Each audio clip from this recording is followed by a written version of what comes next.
Bonjour. Le Saint-Coran favorise la quête de la connaissance. Que dit le Saint-Coran à ce propos, à propos de la quête de la connaissance? Le Saint-Coran favorise donc la quête de la connaissance et aucun autre livre religieux ne l'a fait autant. Donc, il n'y a pas d'ambiguïté à ce propos, dit sa sainteté. Le Saint-Coran et les hadiths du Saint-Prophète Mohammed sallallahu alayhi wa sallam favorisent la connaissance et aucune autre religion n'a mis autant d'importance sur la connaissance.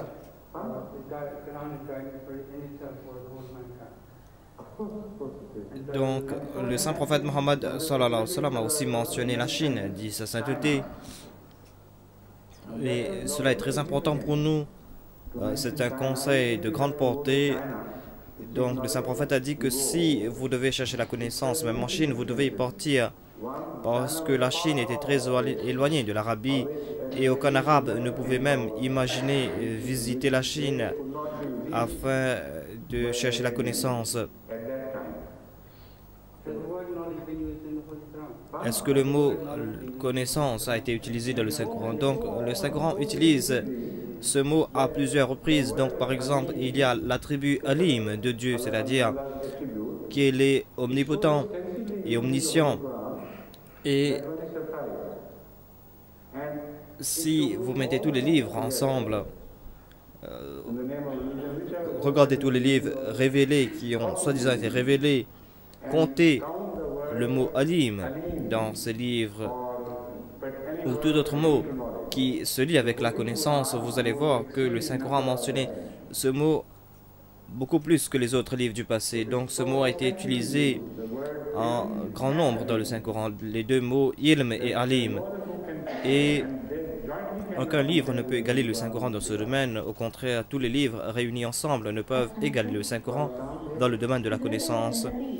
Il y a un hadith où Hadrat Ibn Omar rapporte que j'avais une épouse que j'aimais beaucoup, mais mon père m'a dit de la divorcer. J'ai mentionné cela au Saint-Prophète Mohammed sallallahu alayhi wa sallam et il répondit que vous aurez dû divorcer de votre femme. En fait, cela date du prophète Abraham, répond sa sainteté. Le prophète Abraham, qui était le prédécesseur du Saint-Prophète Mohammed sallallahu alayhi wa sallam, avait laissé un message pour son fils. Il lui avait dit de divorcer de sa première femme et de se marier de nouveau. Il avait laissé un message symbolique et son épouse, qui portait le message, elle-même ne pouvait pas comprendre ce message. La raison est que elle n'était pas religieuse et son niveau moral ne sied pas à la maison d'un prophète. Donc, voilà les deux raisons pourquoi Abraham avait dit à son fils de divorcer de sa femme.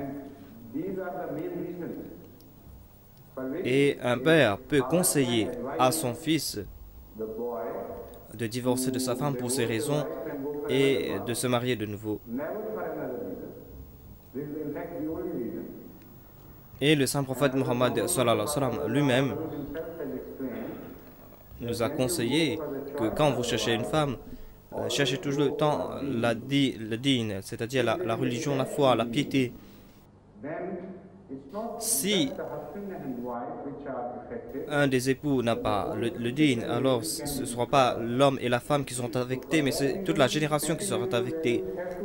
Donc, c'est pour cette raison que le Saint-Prophète Mohammed sallallahu alayhi wa sallam a souligné l'importance de la foi, parce que cela va affecter plusieurs générations. Et c'est pour cette raison qu'Abraham a conseillé son épouse, son fils plutôt, et c'est pour cette raison que le Saint-Prophète Mohammed sallallahu alayhi wa sallam de suivre le conseil de son père, parce qu'il savait mieux cette personne, peut-être qu'il connaissait aussi l'épouse de cette personne, et il connaissait aussi le père, et il connaissait aussi le conseil, il avait compris le conseil de son père. Donc lui, il avait cette connaissance, nous n'avons pas cette connaissance. C'est pour cette raison que le Saint-Prophète Mohammed sallallahu alayhi wa sallam l'a conseillé. Et Ma conclusion est basée sur le comportement du prophète et l'enseignement du prophète. Et en tenant en considération ces points, je suis sûr et certain que le saint prophète avait des raisons valables pour conseiller à ce fils de suivre le conseil de son père. Le sentier qui se trouve entre Safa et Marwa sont pavés de marbre. Croyez-vous que l'on aurait dû laisser ce sentier tel qu'il était afin que l'on puisse ressentir la douleur éprouvée par Hadrat Hajra? Donc, sa sainteté demande de répéter la question. La question est que le sentier entre Safa et Marwa sont pavés de marbre. Aujourd'hui, croyez-vous que l'on aurait dû laisser ce sentier tel qu'il était afin que l'on puisse ressentir la douleur éprouvée par Hadrat Hajra? Je crois que les collines ont été pavées de marbre maintenant, où le sentier a été pavé de marbre.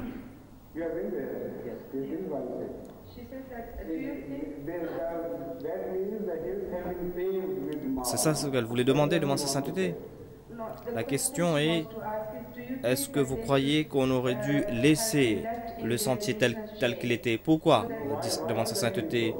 En fait, cela dépend de la nécessité de la situation actuelle. Si le marbre ou d'autres matières sont importantes à être utilisées, on doit utiliser ces matières parce que maintenant, un sentier ordinaire ne pourrait plus supporter la pression exercée par le nombre de visiteurs parce que le nombre de visiteurs grandit de jour en jour.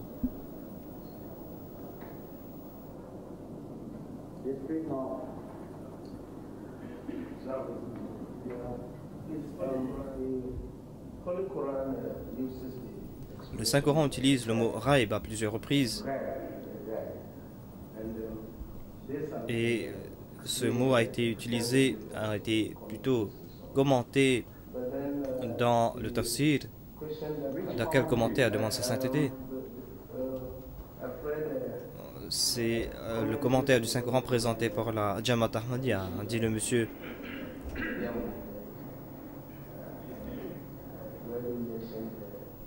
Donc, ici, dans le commentaire, il a dit que Raib concerne Dieu, les anges. Mais d'après moi, dit sa sainteté, on n'a pas expliqué le mot Raib en détail jusqu'à présent. Et il y a plusieurs avenues qu'on n'a pas encore explorées à propos du mot Raib. C'est pour cette raison que, qu'en répondant à une question quelques jours auparavant, je les ai dit que je vais faire un sermon complet à ce propos parce que c'est un mot très intéressant, le mot raïb. Comment le Saint-Coran utilise le mot raïb, c'est-à-dire l'invisible, et cela est très important. Et aussi, le Saint-Coran est unique dans l'usage de ce mot.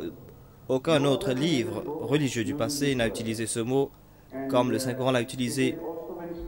Pourquoi doit-on croire dans le raïb, dans l'invisible? Quelles sont les raisons? Donc, ce sont tout cela des points très intéressants et je crois qu'on va le faire dans le futur, Inch'Allah.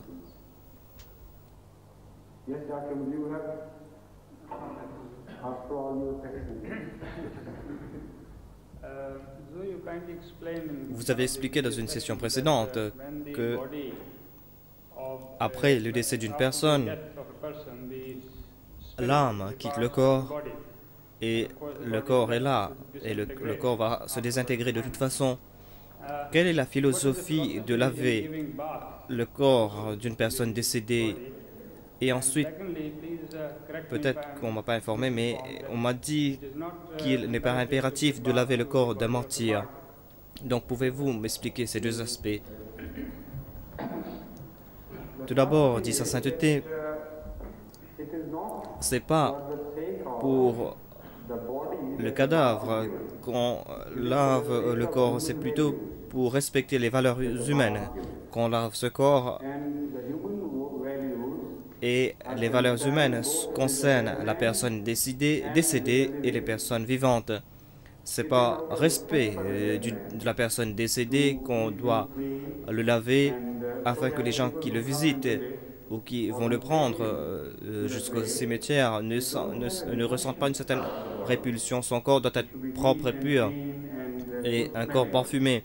Sinon, si vous laissez le corps tel quel, des fois, le cadavre va commencer à dégager une odeur nauséabonde et les gens vont se détourner de ce cadavre.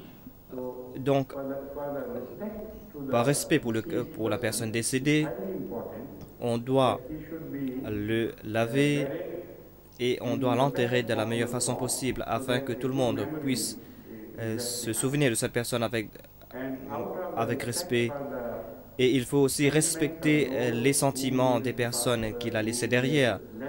Donc, pour respecter tous ces points, il faut laver le corps et il faut montrer l'amour qu'on a pour cette personne décédée. Ensuite, la propreté a été inculquée par l'islam, même si aujourd'hui la propreté a été abandonnée par les musulmans d'aujourd'hui. Mais quand même, on ne peut pas rejeter ce point que l'islam est la seule religion qui a mis un tel emphase sur la propreté.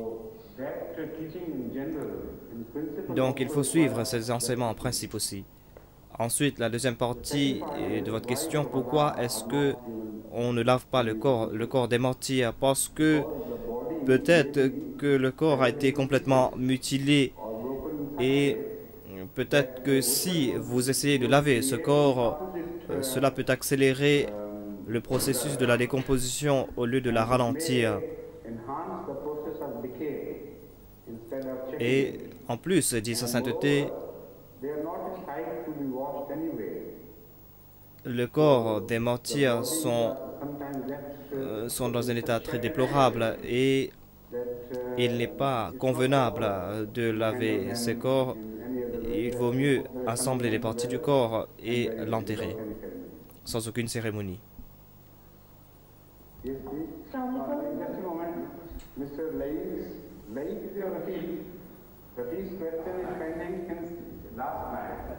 Assalamu alaikum, Huzour. Ma question concerne le sujet que vous avez mentionné quelques jours auparavant. Vous avez dit qu'après 1000 ans, l'état moral et spirituel des êtres humains va détériorer à tel point qu'ils seront prêts pour le jour de la résurrection, le jour de la Qiyamah plutôt. Donc, on sait déjà qu'il y a une tradition de Dieu que quand l'état se dégrade, Dieu envoie des prophètes. Donc, vous avez dit que c'est une sunna de Dieu que d'envoyer des prophètes, d'envoyer des avertisseurs quand l'homme s'égare sur le mauvais chemin. Donc, Dieu essaie toujours de protéger ou de sauver la race concernée quand ce peuple va vers sa destruction. Donc, pourquoi est-ce que la race humaine sera abandonnée après 1000 ans ou environ 900 ans? La raison, dit sa sainteté, est qu'une fois que quelque chose a atteint son apogée, cette chose est abandonnée. Les races du passé et les peuples du passé ont été abandonnés. Leurs religions ont été abandonnées et aucun prophète n'a été envoyé de nouveau parce que ces peuples ont atteint l'apogée même de leur objectif. Et ils ont déjà atteint l'objectif pour lequel ils ont été créés. Ensuite, quand ils se sont égarés, Dieu les a abandonnés. Par exemple, chaque mouvement religieux est arrivé à son apogée. Et Dieu a toujours fait en sorte que ce mouvement puisse atteindre son apogée. Le judaïsme a atteint son apogée, le christianisme aussi a atteint son apogée. Mais quand le tout était complet, quand la boucle était bouclée, et quand les gens se sont égarés de nouveau, ces personnes ont été rejetées par Dieu, et Dieu a envoyé d'autres prophètes et de nouveaux mouvements religieux.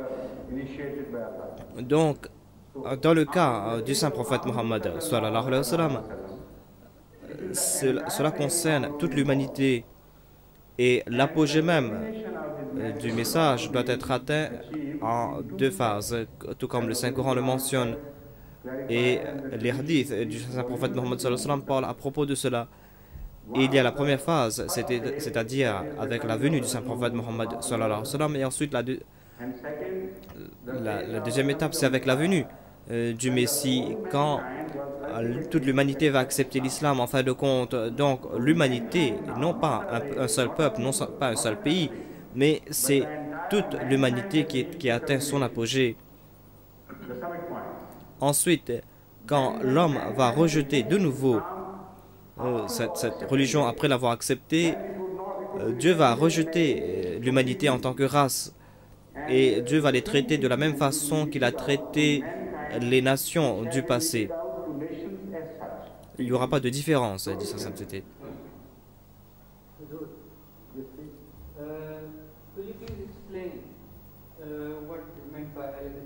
Qui sont les Ahl Kitab et qui sont ceux qui croient dans ce livre mentionné? Est-ce que ce sont les chrétiens et les juifs? C'est vrai, dit sa sainteté. Assalamu alaikum. Le Saint-Coran dit que quand vous faites le tayammum, vous devez utiliser de la poussière pure.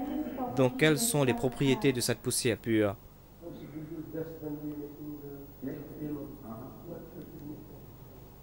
C'est simplement un rappel, dit sa sainteté. C'est un rappel que vous devez faire vos ablutions avant de vous présenter devant votre Seigneur. Quand l'eau n'est pas disponible,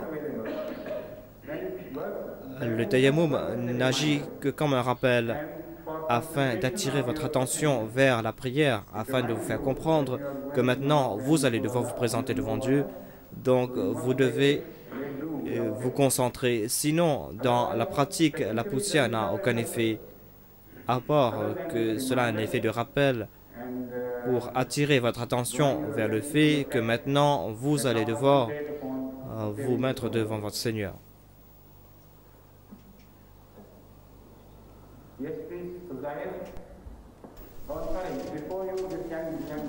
Assalamu alaikum, Huzour.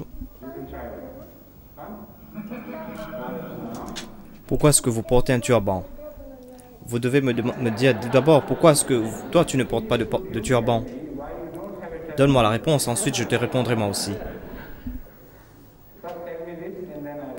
Peux-tu me dire pourquoi est-ce que tu ne portes pas de turban? Moi je peux te donner une réponse, dit sa sainteté. J'ai vu les califes du passé porter un turban, le calife d'avant moi a porté un turban, et ceux qui sont venus avant moi aussi ont porté le turban. Même le Messie promis a porté un turban. Donc, par respect et par amour, moi aussi je porte un turban. Donc pourquoi est-ce que tu ne portes pas de turban? Demande sa sainteté.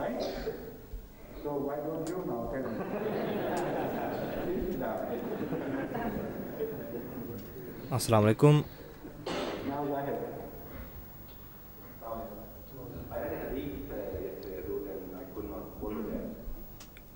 Lam yakdhib Ibrahim illa thalatha. C'était un hadith du saint prophète Mohammed sallallahu alayhi wa sallam. J'ai pas compris ce hadith. Je ne pouvais pas comprendre ce hadith. Donc pouvez-vous nous expliquer pourquoi le saint prophète Mohammed sallallahu alayhi wa sallam a déclaré qu'Abraham n'avait menti que 3 reprises? C'est un hadith très intéressant du saint prophète Mohammed sallallahu alayhi wa sallam. Et dans ce hadith, le saint prophète déclare qu'Abraham a menti qu'à 3 reprises.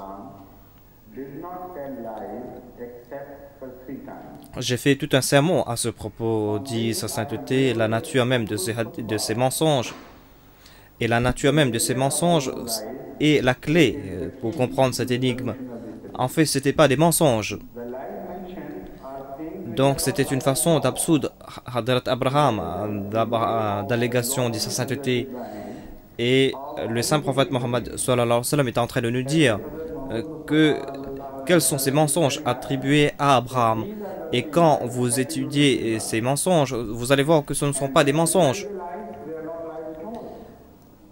Il n'y a aucun attribut de mensonge dans ces déclarations de Hadrat Abraham ou d'Ibrahim.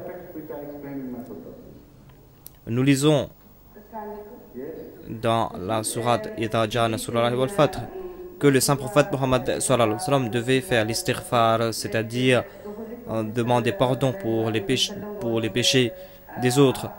Alors que dans le livre Sirat Mahdi, j'ai lu que... Je sais ce que vous voulez dire. C'était une... Je crois que c'était... Qui avait dit que j'ai jamais entendu le Messie premier l'Islam faire l'istighfar ou dire astaghfirullah. Je connais cet incident. En fait, dit sa sainteté, il y a un rapport que j'ai pas aimé dans ce livre, dit sa sainteté, et quand on devait faire une sélection, j'ai dit à la personne intéressée de ne pas inclure ce rapport parce que l'istighfar, parce que le Messie premier l'Islam ne pouvait pas vivre sans l'istighfar, il ne pouvait pas ne pas implorer le pardon de Dieu. Peut-être qu'il ne prononçait pas ces paroles à haute voix, mais il le faisait. Donc, vous ne devez pas considérer le manque d'une connaissance de cette personne parce que vous allez égarer les autres. Donc, il y a d'autres incidents dans ce livre qui ne devaient pas être inclus, et le musulman Maud lui-même a mentionné ces faits. Il a dit que c'est une erreur de mentionner ces points, non pas parce qu'on doit cacher la vérité, mais parce que cela allait créer une mauvaise impression. Donc si vous cachez certaines vérités tout simplement pour que les gens ne connaissent pas la vérité, alors cela est complètement... Cela n'est pas bon.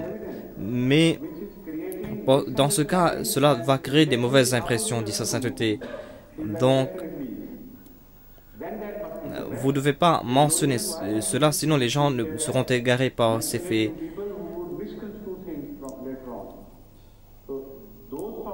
Ce genre de rapport ou de tradition, ce genre de rapport, dit sa sainteté, sont inclus dans le Sirat Mahdi. Et une fois, le Maulvi Cher Ali m'avait donné 2 ou 3 volumes et il m'a dit qu'il a souligné certains points et je crois que je ne veux pas inclure certains points parce que ces rapports allaient créer une mauvaise impression.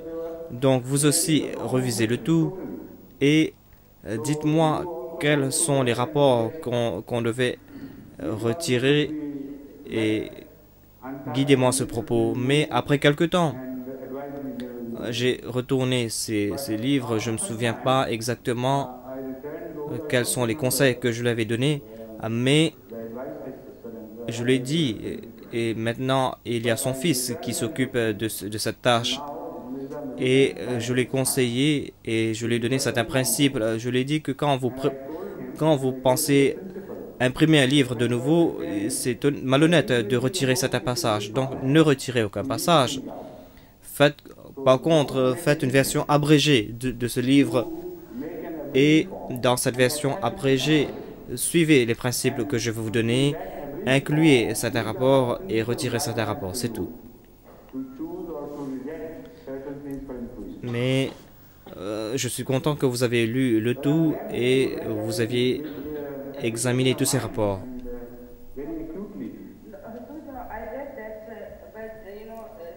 Il est dit que puisqu'il était un prophète de Dieu, c'est pour cette raison qu'il ne demandait pas pardon pour ses péchés.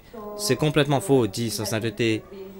Le saint prophète Mohammed sallallahu alayhi wa sallam lui-même récitait l'istighfar à tel point comme si c'était sa nourriture et il ne pouvait pas s'en passer. Donc il est impossible, impensable même de dire que le Messie promet l'islam n'avait pas besoin d'istighfar et qu'il ne devait pas implorer le pardon de Dieu. Et moi, je sais moi-même parce que j'ai vécu dans cette maison, le deuxième calife, tout le monde avait l'habitude d'implorer le pardon de Dieu, de faire l'istighfar. Donc, comment est-il possible que le Messie promis ne l'ait pas fait? Certaines personnes font l'istighfar à haute voix, certaines personnes demandent le pardon de Dieu à haute voix, et le Messie promis l'islam récitait certaines prières à haute voix tout simplement pour enseigner les autres. Et c'était de toute façon connu qu'il ne pouvait pas réciter l'istighfar à haute voix parce qu'il ne voulait, parce qu'il mais cela ne veut pas dire que le Messie premier l'islam ne se souciait pas de l'istighfar et qu'il ne demandait pas pardon de Dieu.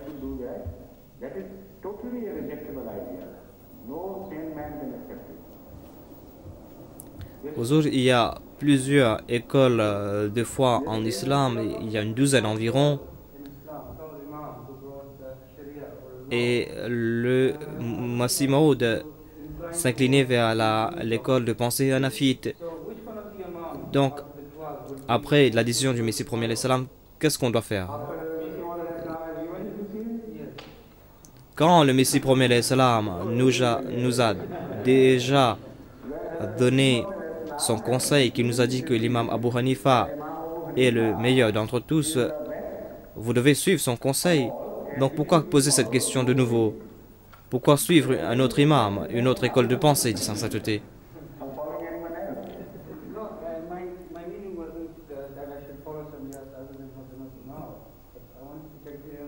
Parce que en fait, dit sa sainteté, il y a 4 écoles de pensée majeures, dit sa sainteté.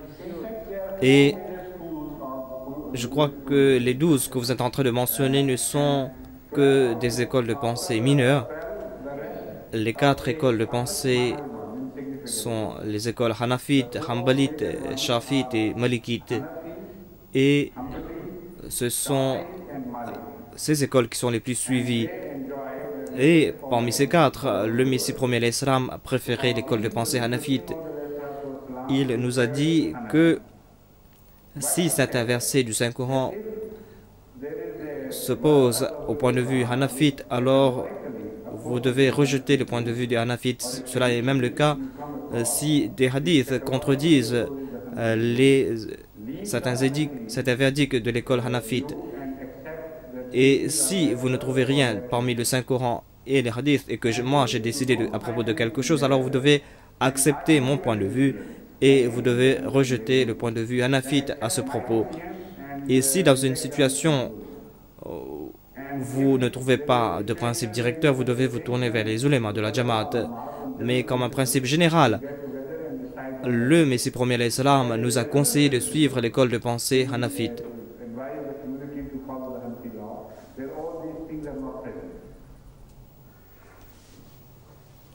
Oui, s'il vous plaît, votre dernière question. Comme nous le savons, Dieu est qualifié de Rani. Et excusez-moi mon expression, dit le monsieur, on peut qualifier Rani comme si cela voulait dire qu'il lui est complètement égal si les autres le prennent en considération ou pas. Mais en même moment, Dieu veut que sa création le loue. Donc, comment pouvez-vous expliquer ces deux aspects, demande le monsieur. J'ai déjà expliqué cela à plusieurs reprises quand j'ai répondu à une question qui concernait l'adoration.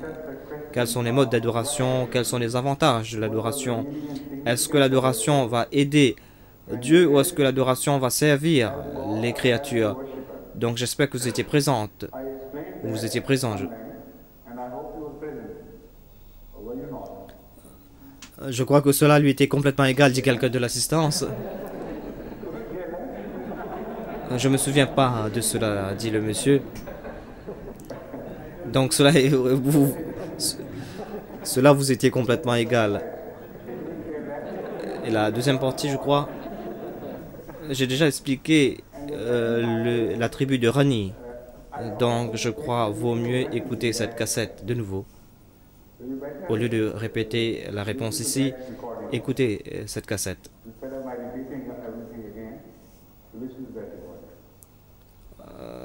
Je me suis appesanti sur cette question, dit sa sainteté. J'ai déjà mentionné la tribu Samad. Que veut dire la tribu Samad? Pourquoi est-ce que Dieu est Rani? C'est quoi la signification de la tribu Rani? Si après avoir écouté cette cassette, si vous avez d'autres questions, si vous avez des doutes, alors vous pouvez soulever vos questions plus tard et me mentionner les aspects qui vous concernent et je vous expliquerai cela.